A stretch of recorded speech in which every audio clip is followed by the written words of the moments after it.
하늘에 계시는 저희들의 아버지, 사랑과 은혜에 감사합니다.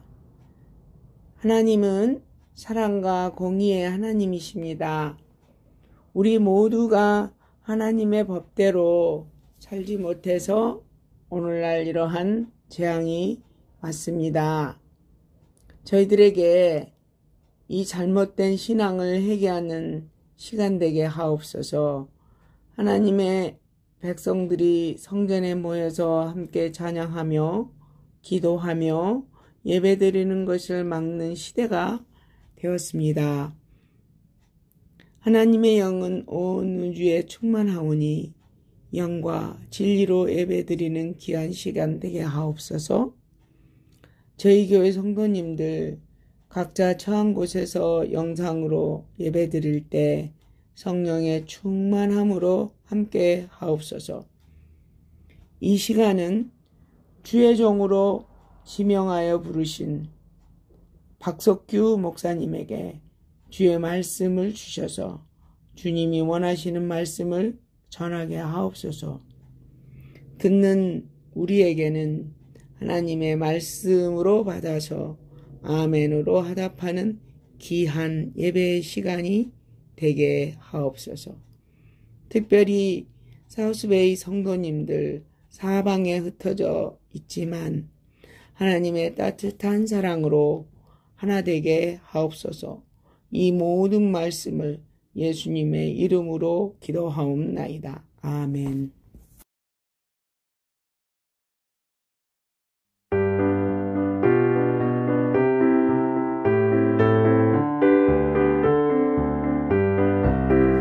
헛된 방황과 갈급한 영혼, 이 세상 내게 헛된 것만을 주었네. 나의 슬픔과 깊은 두려움, 영생은 꿈일 뿐이었소. 반석에서 나는 물을 원하네. 누구라도 마실 수 있는, 또 내가 예수님 앞에 나왔을 때 그는 나의 반석임을 알았네. 어두운 세상 광야에서 아버지의 손으로 지심을 받은 주, 너와 날 위해 고통당한 주, 누구도 알 수 없는 고통. 반석에서 나는 물을 원하네. 누구라도 마실 수 있는, 또 내가 예수님 앞에 나왔을 때 그는 나의 반석임을 알았네. 알았네.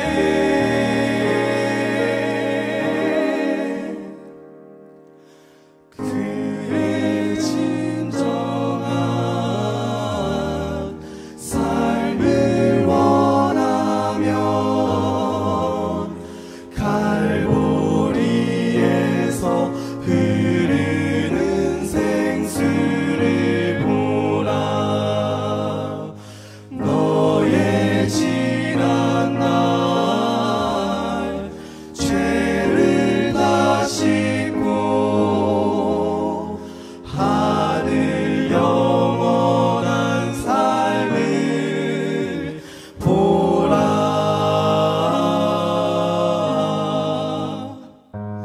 반석에서 나는 물을 원하네. 누구라도 마실 수 있는, 또 내가 예수님 앞에 나왔을 때 그는 나의 반석임을 알았네. 나의 반석 되신 주, 나의 주님.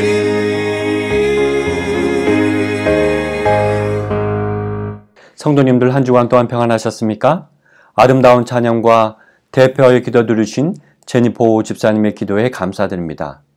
저는 오늘 말씀의 제목을 공의와 자비의 입맞춤이라고 하는 제목으로 함께 말씀의 은혜를 나누겠습니다. 먼저 본문에 있는 말씀 두 구절 함께 읽겠습니다. 의와 공의가 주의 보좌에 기초라. 시편 89편 14절에 있는 말씀이었습니다. 또 다른 본문인데요. 우리 성도님들 다 외우고 계신 분들 많이 계신데요. 긍휼과 진리가 같이 만나고 의와 화평이 서로 입맞추었으며 진리는 땅에서 솟아나고 의는 하늘에서 하감하였도다. 간혹 재림교인들에 대하여 일요일에 신앙하시는 개신교도들 중에서 이단이라고 하는 말을 간혹 하는 경우를 듣게 됩니다. 이단, 이 말의 어원은 영어 단어로 heresy로서 균형에서 벗어난 것을 뜻합니다. 재림교회가 하나님의 사랑과 은혜 중심의 믿음보다는 구약 성경에 있는 율법, 제7일 안식일과 같은 구약의 율법 준수와 순종에 치우치는 경향을 보고 더러 일요일에 예배드리는 신자들이 말하는 표현이죠. 하나님의 율법을 순종함으로 구원받는 시대는 끝났고, 언제 끝났습니까?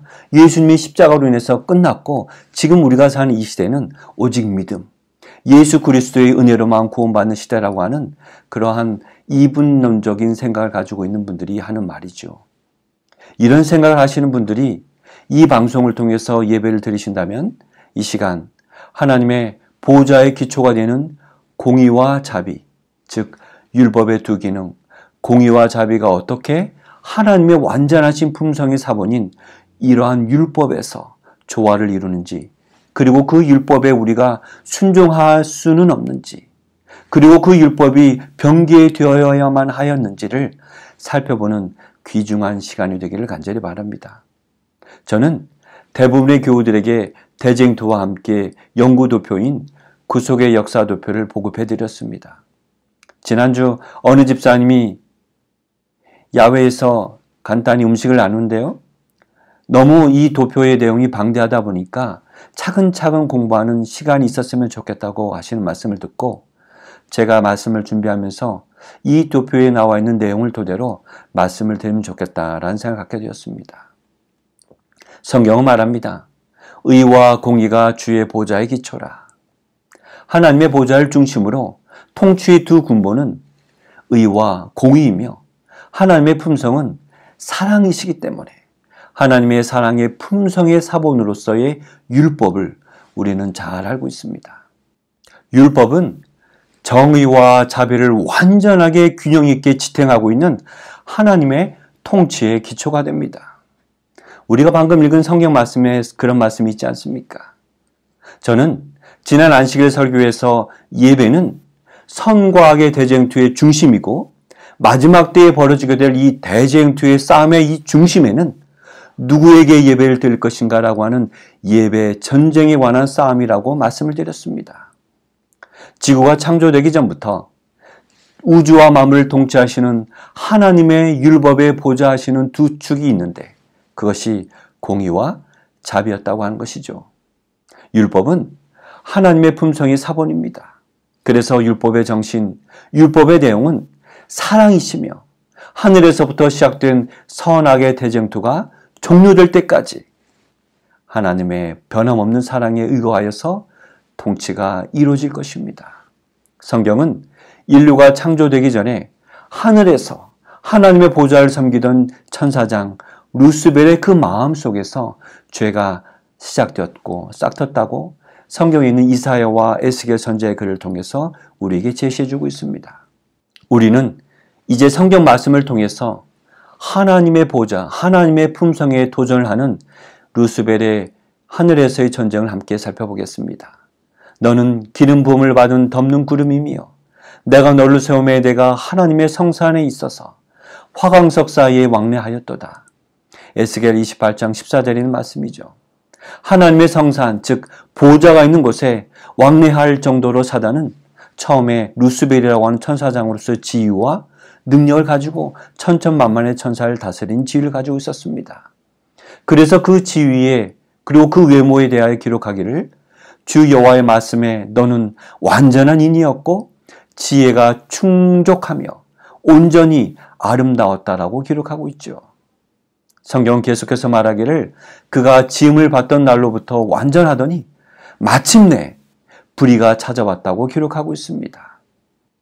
우리는 어떻게 이렇게 완전하게 창조를 받은 루스벨이 타락할 수 있는가?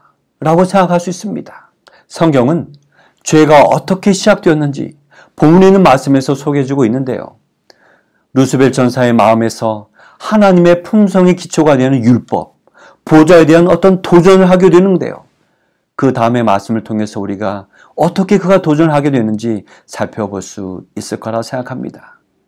내가 내 마음에 이르기를 내가 하늘에 올라 하나님의 무별 위에 나의 보좌를 높이리라. 내가 북극 지폐의 산 위에 좌정하리라.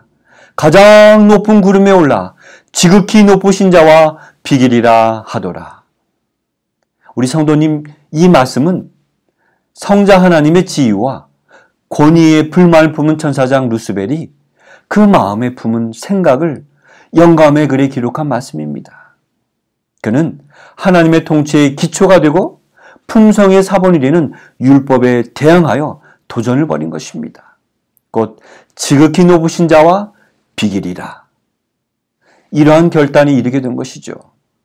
우리는 어떻게 죄가 루스벨의 마음에서 시작되었는지 모든 것을 다 이해할 수는 없지만 적어도 이사야 14장과 에스겔 28장을 통하여 확인해 볼 수 있는 한 가지 사실은 죄는 마음에서 시작되었는데 자만심에서 싹이 텄다고 하는 것입니다.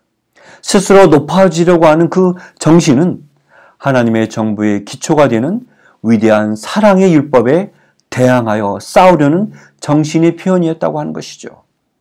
지극히 높으신 자와 비기리라. 자신의 지위와 권세에 만족하지 못하고 하나님의 보좌에 대한 탐욕은 사단의 마음에서 시작된 죄의 시작이었습니다. 하나님의 율법에 대한 전쟁은 하늘에서 시작되었고 그 전쟁은 세상 종말까지 계속될 것입니다. 그는 하나님의 통치가 이루어지는 보좌를 대항하여 품은 생각을 다른 천사들에게 주장하기 시작하였습니다. 이런 그의 생각에 대하여 화이트 부인은 성령의 조명을 받아 기록한 대쟁투 총서에서 루스벨 전사가 사단이 되는 과정 속에서 그의 마음이 어떻게 죄의 생각으로 타락하게 되었는지에 대하여 그의 주장을 4단계로 기록하고 있는데요. 첫째, 그는 주장하기를 하나님의 품성의 사본이 되는 이 율법에는 공의와 자비가 서로 조화되지 않는다는 것입니다. 그래서 하나님의 품성의 사본인 이 율법은 완전하지 못하고 결함이 있다고 하는 것이죠. 하나님의 율법에 결함이 있기 때문에 그는 주장하기를 이 율법을 순종할 수 없다고 하는 것입니다. 더 나아가서 주장하기를 하늘에서부터의 하나님의 보좌의 기초가 되는 이 율법은 그러므로 변경되어야 할 가치가 있다고 하는 것입니다. 하나님의 율법에 대한 도전, 하나님의 통치와 권위에 대한 이 도전이었던 것이죠. 그러므로 우리가 지금까지 있는 내용을 한마디로 정리하자면 사단은 하늘에서부터 하나님의 보좌의 기초가 되는 공의와 자비가 조화되지 않는다라고 말한 최초의 존재였다고 하는 것이죠. 한때 가장 아름다운 존재로 창조함을 받은 이 루스벨이 그 마음속에 하나님의 정부의 기초가 되는 보호자에 대한 순종과 경외심을 하나님의 보호자의 기초가 되는 율법에 대한 그릇된 생각, 잘못된 견해를 갖게 함으로써 하나님의 보호자의 기초를 흔들 뿐만 아니라 더 나아가서 그가 지도하고 있던 그 밑에 있는 천사들 3분의 1을 그의 주장에 가담하게 함으로써 하늘에서 전쟁을 일으켰죠. 그는 결국 하늘에서 있을 곳을 얻지 못하고 이 지구 땅으로 내어 쫓기게 되는 과정을 우리는 에스겔서 28장 16절에서 살펴볼 수 있습니다. 그와 함께 하나님의 율법에 도전했던 하늘 천사 3분의 1이 타락한 천사로서 함께 지구로 내어 쫓기게 되는 것이죠. 이 지구 땅으로 내어 쫓긴 이 사단은 지구에 대한 장자권을 가지고 있었던 아담을 시험하는 가운데 결국 그는 그 대결을 통해서 이김으로 지구에 대한 통치권을 확보한 후에 아담 안에서 태어난 모든 지구 거민들을 상대로 그가 하늘에서 보였던 그 정신, 바로 그 정신, 하나님의 품성의 기초가 되는 율법에 대한 도전을 하게 하는 가운데 그것은 하나님의 율법을 개선하는 것이 그의 목적이라고 주장하게 되었다는 것입니다. 그러나 그것은 사단의 기만이었습니다. 분명한 것은 사단이 하나님의 율법에 대한 도전과 하늘에서 했던 그 전쟁은 지구가 창조되기 전에 이미 하늘에서 있었고 그 전쟁은 지구의 종말까지 계속될 거라고 하는 것입니다. 이 땅에서 사단은 하나님의 율법을 불공평하고 하나님의 율법을 순종할 수 없다고 하는 증거로서 아담의 범죄를 지목하면서 주장합니다. 그는 주장합니다. 하나님의 율법은 더 이상 구속력이 없고 하나님의 율법은 그것으로 죄를 처벌한다고 하는 것은 하나님의 성품, 사랑이신 하나님, 자비이신 하나님의 그 성품에 배치된다고 주장합니다. 그러므로 사단은 율법이 보여주는 하나님의 공의와 자비의 균형을 빼앗아가고 있는 것입니다. 이것이 바로 이단이 아니고 무엇이겠습니까? 은혜와 자비 일면도로 사단은 몰아가고 있는 것입니다. 노아의 때에 사람들이 홍수로 멸망할 수밖에 없었던 이유 중 하나가 바로 사단이 이와 같은 기만에 빠져 있었기 때문입니다. 그들이 무엇을 믿었습니까? 그들이 믿은 것은 하나님의 사랑은 결코 심판하지 않는다. 자비의 하나님, 사랑의 하나님은 절대 심판하지 않는다고 믿었기 때문인 것입니다. 하지만 성도 여러분, 하나님은 노아의 때 이전과 이후에도 각 시대마다 하나님의 율법에 순종하는 무리를 가지고 계셨습니다. 하나님께서는 각 시대마다 하나님의 율법의 자비와 공의를 그들의 순종의 삶으로 입증하는 증인들을 가지고 계셨습니다. 홍수와 같은 큰 심판이 있을 때에 사단은 그것이 하나님의 율법도 폐해진 증거라고 사람들을 미혹합니다. 그러나 하나님은 그때마다 율법을 지킬 수 있다고 하는 증인들을 항상 살려두셨습니다. 오늘 말씀의 제목은 공의와 자비의 입맞춤이라고 하는 것인데요. 이 말은 공의의 기초가 되는 율법이 예수 그리스도의 십자가의 보혈의 피로 얻어지는 그 자비를 만나서 입맞추는 모습을 우리에게 연상케 해주는 말 아닙니까? 긍휼과 진리가 같이 만나고 의와 화평이 서로 입맞추었으며 진리는 땅에서 솟아나고 의는 하늘에서 하감하였도다. 하나님께서는 구약의 성소제도를 통해서 어떻게 이 공의와 자비가 함께 입을 맞출 수 있는지를 우리에게 더 깊이 이해할 수 있는 제도를 우리에게 보여주셨는데요. 지성소의 법궤 속에 든 이 십계명이 요구하는 법의 공의를 지키기 위해서 성소뜰에서는 희생제물이 피를 흘려야만 하였습니다. 성소의 뜰 중앙에 있는 그 번제단 아래에 피가 뿌려졌습니다. 그리고 그 위에 제물이 얹어졌습니다. 불에 사루어졌습니다. 이것은 십자가를 예표하는 성소의 봉사였습니다.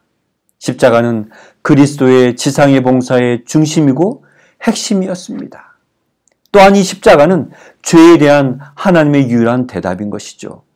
성소뜰에서의 봉사, 곧 지상 봉사를 십자가로 끝내신 그리스도께서는 장차 좋은 일의 대제사장으로 오사 손으로 짓지 아니한 더 크고 온전한 장막, 곧 성소에서 말미암아 염소와 송아지의 피로 아니하고 오직 자기의 피로 영원한 속죄를 이루사 단번에 성소에 들어가셨다고 히브리서 9장 11절 12절에 말씀하고 계십니다.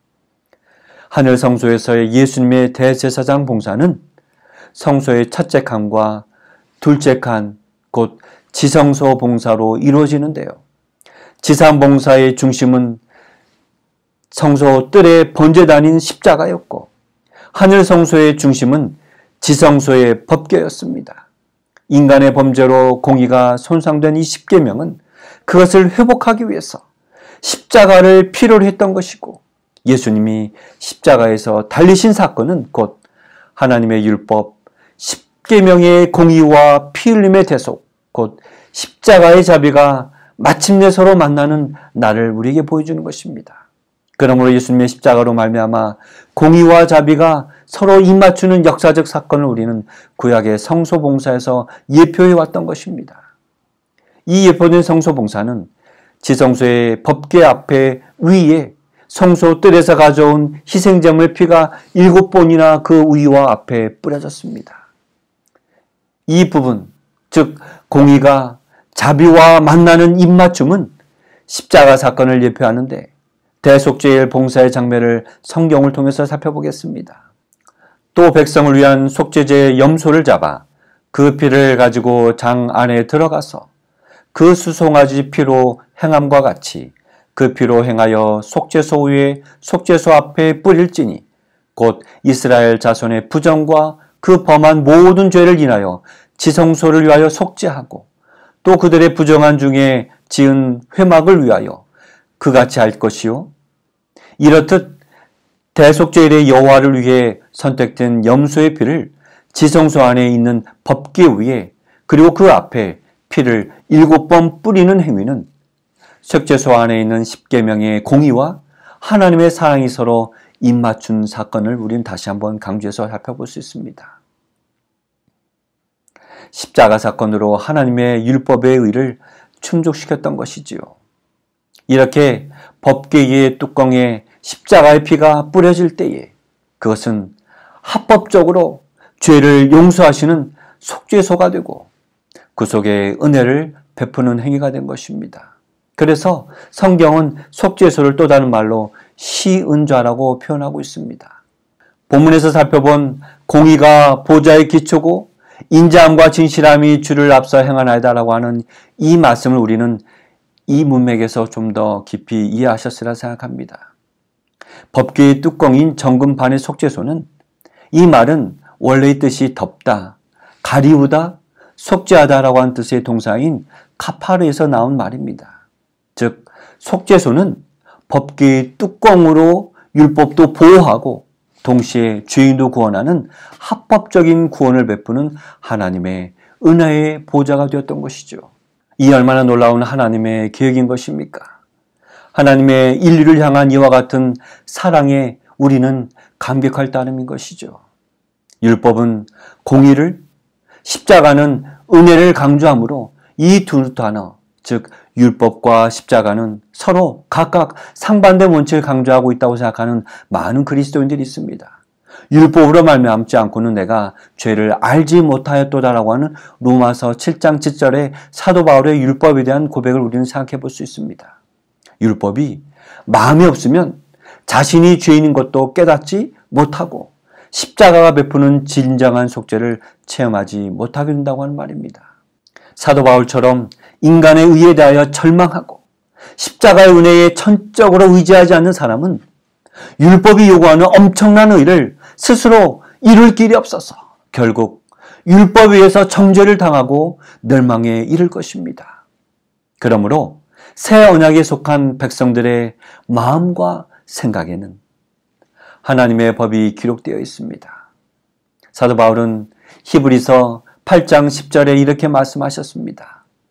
또 주께서 가라사대 그날 후에 내가 이스라엘 집으로 세울 언약은 이것이니 내 법을 저희 생각에 두고 저희 마음에 이것을 기록하리라. 나는 저희 하나님이 되고 저희는 내게 백성이 되리라. 여기 말씀에서 우리가 하나님의 백성이 되고 하나님이 우리 백성이 되는 것은 우리 마음과 생각에 하나님의 법을 새겨 두었기 때문이라고 말씀하고 있는 것이죠.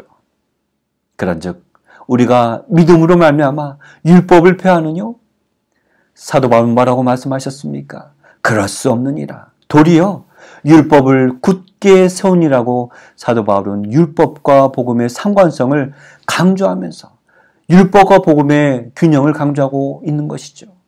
이처럼 성소 봉사에서 드러나는 지성소의 율법, 즉 십계명과 성소들의 십자가가 조성하는 성령의 거룩한 긴장을 느끼는 사람은 성소의 뜰과 지성소 사이에 있는 첫째 칸, 성소에서의 첫째 칸의 의미를 경험할 것입니다.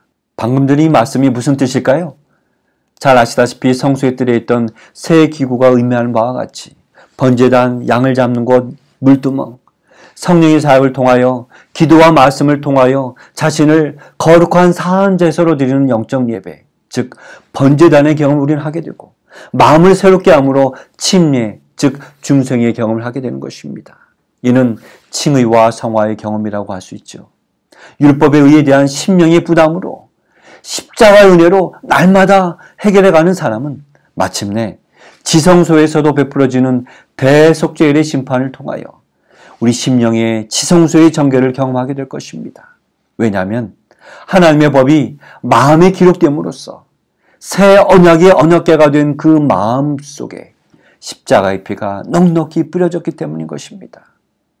이러한 대속죄일의 심판은 결국 십자가 희생을 통하여 제공된 하나님의 구속의 은혜가 그에게 참으로 유효했는지의 여부를 심판의 척도가 되는 율법을 통하여 확인하는 구속의 마지막 과정인 것입니다. 구속의 역사의 청사진을 보여준 이 성소제를 통하여 특별히 대속죄일에 백성들이 취해야 될 태도에 대하여 너희가 스스로 교롭게 하라고 하였는데, 레위기서 23장 29절에 그들 중에 스스로 교롭게 하지 아니한 사람들이 있었습니다. 그들은 어떤 사람들이었습니까?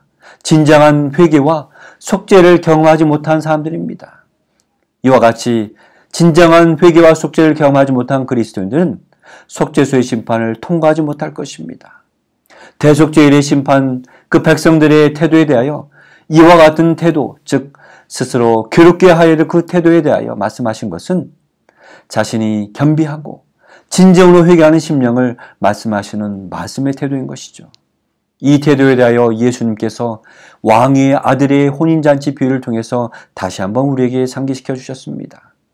왕의 아들의 혼인잔치에 초청을 받아 참석한 사람들 중에 이미 왕이 내준 예복을 입고 왔는지 입고 오지 않았는지를 조사하는 일이 있었습니다. 그 이야기가 마태복음 22장 11절에 있습니다. 임금이 손을 보러 들어올세 거기서 예복을 입지 않은 한 사람을 보고 가로되 친구여 어찌하여 예복을 입지 않고 여기 들어왔느냐 하니 저가 유구무원하기를. 결국 왕이 내준 예복을 입고 오지 않은 그 사람은 어떻게 되었습니까? 이 비유 속에서 그 사람은 결박되어서 바깥 어둠 속에 내어 던져졌습니다. 이와 같은 진상을 보여주는 장면, 곧 예복을 입고 오지 않은 사람은 바깥 어둠에 내어 던져지는 것이 바로 재림전 심판, 즉 조사 심판의 이야기인 것입니다.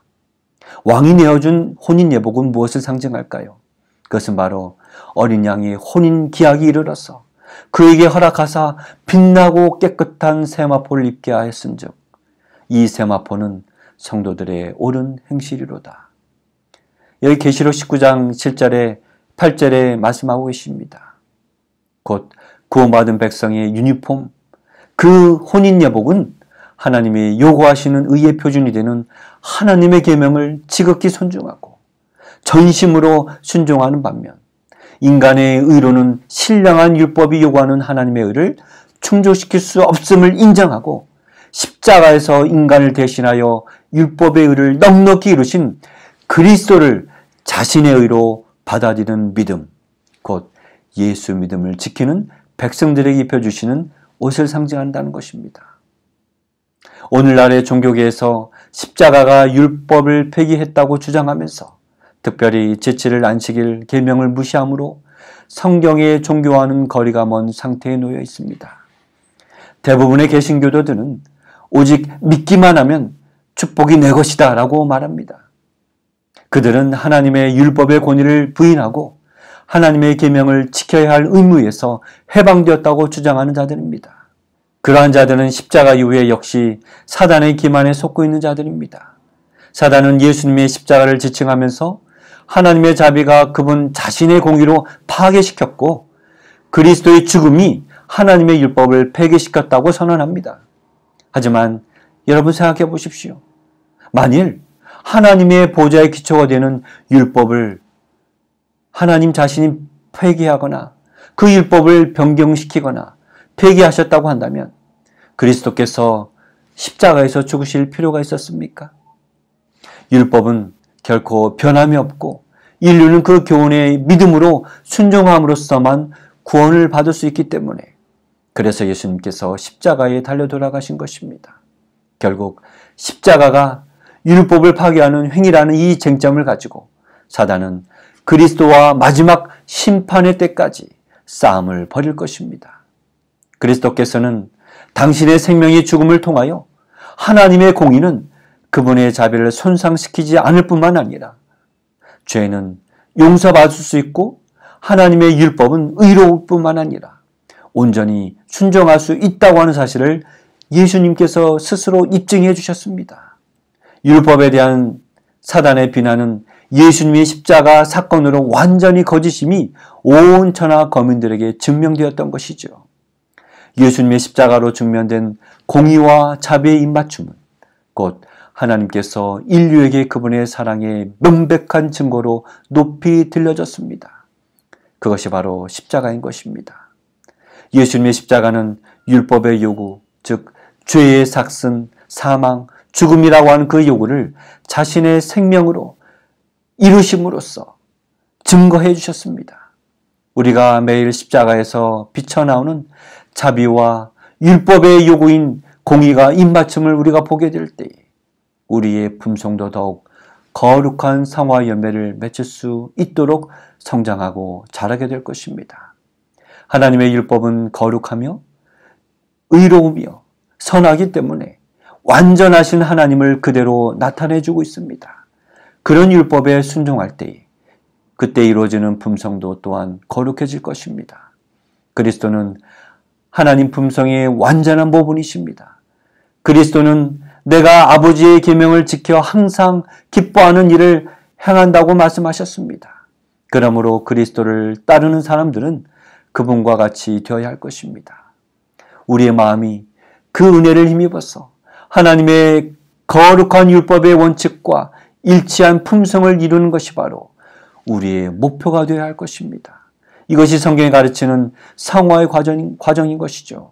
그러므로 마지막 때에 하나님의 참 백성들은 남은 자손들이 짐승으로부터 바벨론 세력으로 핍박을 받을 것인데 인내가 필요하다고 성경은 말씀하고 계십니다. 계시록 14장 12절에 말씀하기를 성도의 인내가 여기 있나니 저희는 하나님의 계명과 예수 믿음을 지키는 자들이라고 분명히 그들의 정체에 대해서 기록하고 있습니다. 마지막 때에 안식일 계명을 포함한 하나님의 율법, 하나님의 계명을 지키는 자들이 핍박을 받을 것이라고 예언되어 있습니다. 왜냐하면 하나님의 율법에 대한 이 전쟁은 마지막 때 예배 전쟁으로 양상이 드러나게 될 것이기 때문인 것이죠.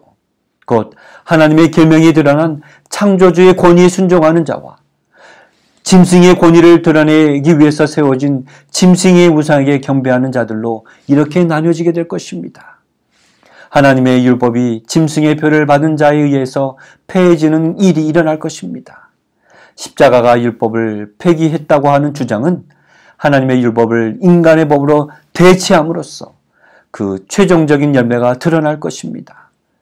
작은 환란이 시작되는 일요일 휴업령이 로마 교회와 미국의 그 연합 세력에 의해서 제정된다면 그들은 사람의 양심을 지배하고자 애쓸 것이고 그들이 제정한 인간의 율법을 시행하려고 동료들을 압박할 것입니다.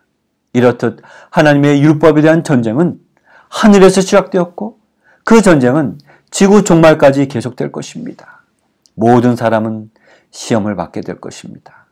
모든 사람은 하나님의 율법인 제7일 안식일과 사람의 율법인 일요일 중 어느 하나를 선택하라는 요구를 받게 될 것입니다. 강제 법령을 통하여 모든 품성은 적나라하게 드러날 것이고 모든 사람은 한 명도 예외 없이 저희가 하나님의 율법의 충성의 편을 택하였는지 아니면 반역의 편을 택했는지를 보여주게 될 것입니다.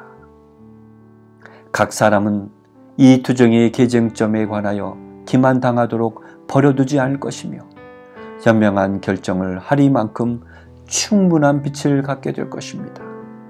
안식일은 충성의 큰 시금석이 될 것입니다.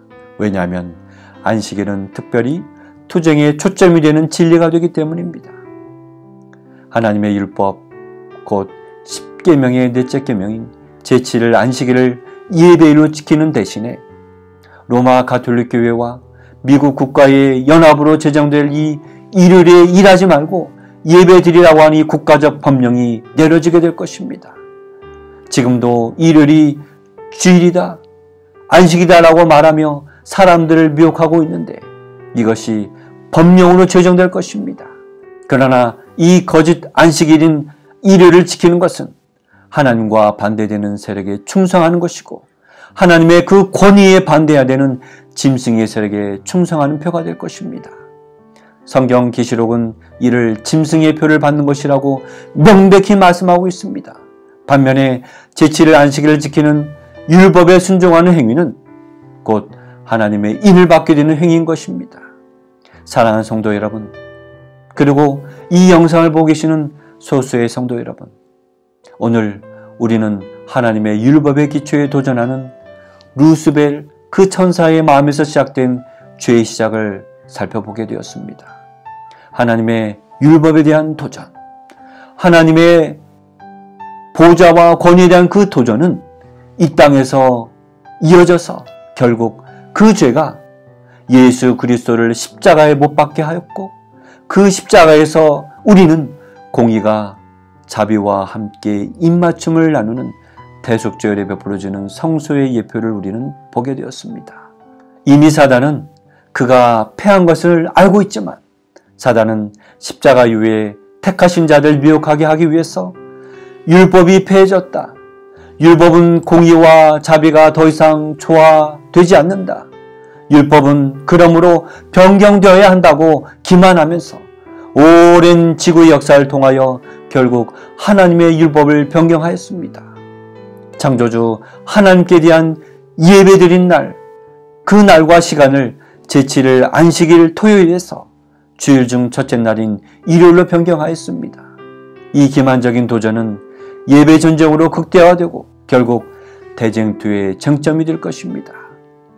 그러나 대쟁투가 끝나게 될 때에는 구속의 경륜이 완성되며 하나님의 성품은 창조함을 받은 모든 지적 존재자들에게 드러나게 될 것입니다.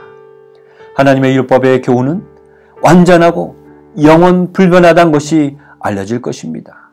그때에 죄가 근절됨으로 인하여 당신의 뜻을 행하기를 즐거워하고 저희 마음속에 당신의 율법이 있는 우주의 거민들 앞에서 하나님의 사랑이 옹호될 것입니다. 그분의 영광이 확립될 것입니다. 하나님의 백성들에게 인내가 필요합니다. 그들은 어떠한 자들입니까? 하나님의 계명과 예수 믿음을 지키는 자들입니다.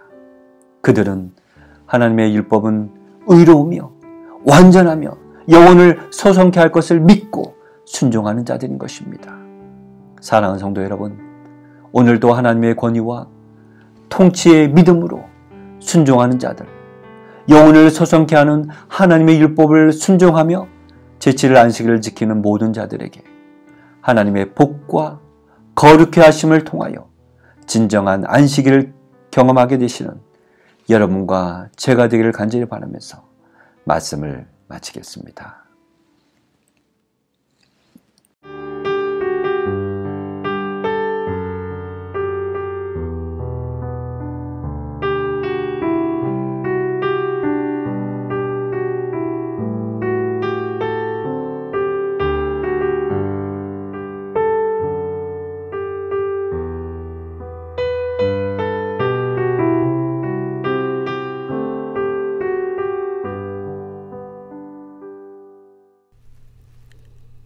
하늘에 계신 아버지 하나님, 주의 백성들을 축복하셔서 주님 위에 드릴 수 있는 재물을 얻게 하시고 이 시간 주의 사업을 위해 헌금을 구별하여 주께 드릴 수 있게 하시니 감사드립니다. 이 헌금이 쓰여지는 곳곳마다 하나님의 은혜를 더하게 하시고 주님의 사업이 크게 부흥하게 하옵소서. 오늘도 주의 사업 위에 헌금을 준비한 모든 손길들 위에 하늘의 축복을 더하여 주시고 주님 다시 오시는 그날까지 주님의 가정과 나라와 교회를 붙드셔서 혼란스러운 이때에 주의 보호하심과 인도하심을 받게 하옵소서. 예수님의 이름으로 기도드립니다.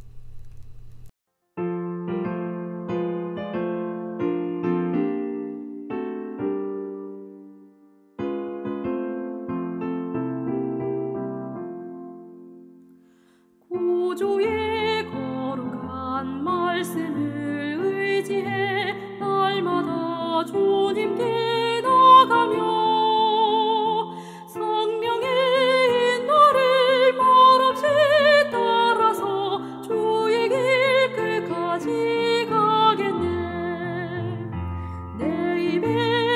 주신 말 말하며 잠잠히 주의 음성 듣네.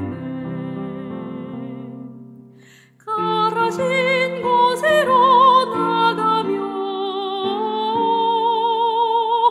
주님의 착한 종 되겠네. 앞길이 어둡고 소망이 끊겨도 주께서 모든 것 아시니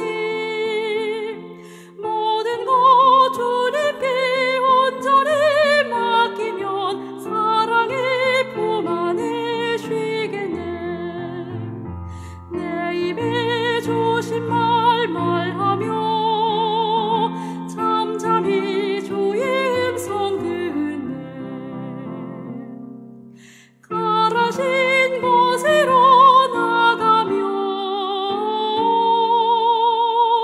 주님의 착한 종 되겠네.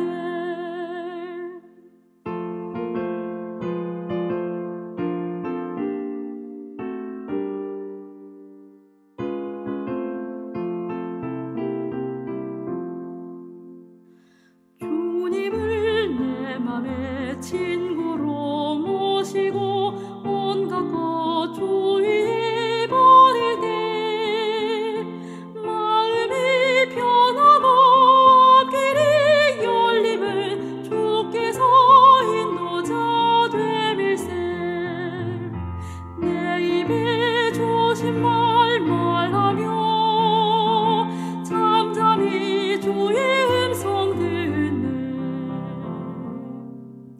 가라신 곳으로 나가며 주님의 착한 종 되겠네.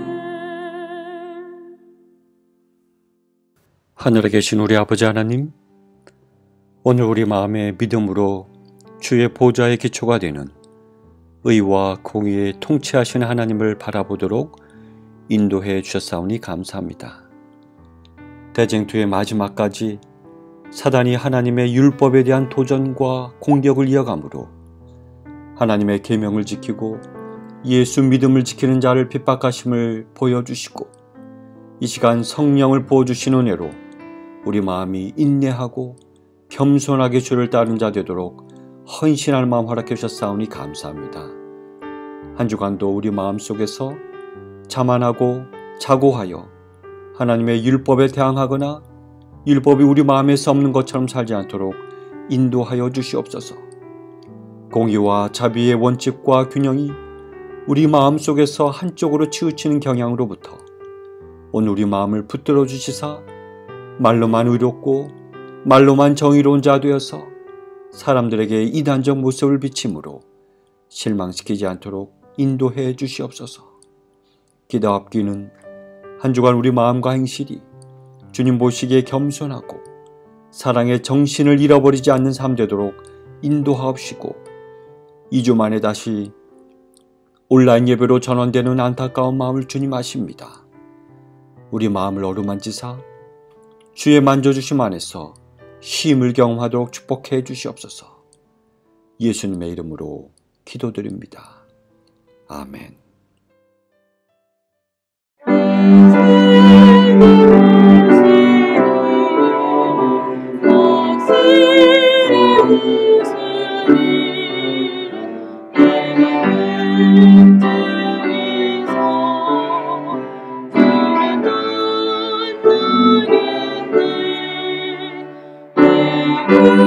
Amen.